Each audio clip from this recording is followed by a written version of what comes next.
Hello, I'm Mark Schmitz, Judicial Officer and President of the International Union of Judicial Officers. Today, I want to talk about an essential service we provide, the Judicial Officer's Statement of Facts. This official document carries undeniable legal weight, serving as strong evidence to resolve disputes, or better yet, to prevent them before they arise. A judicial officer's statement of fact is conducted with neutrality and objectivity, making it a reliable and legally recognized proof in various situations.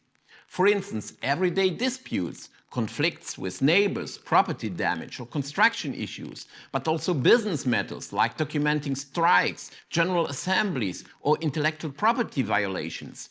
In real estate matters, ensuring transparency in property inspections for landlords and tenants, or online protection, recording defamation, counterfeiting or safeguarding digital content.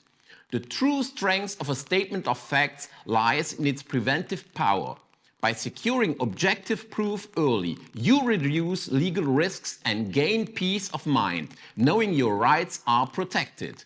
In short, the statement of facts is an invaluable tool, impartial, legally recognized and essential for ensuring fairness and security when it matters most. Join us for our workshop on Judicial Officer's Statement of Facts during the Michele Taruffo Girona Evidence Week in June. See you there.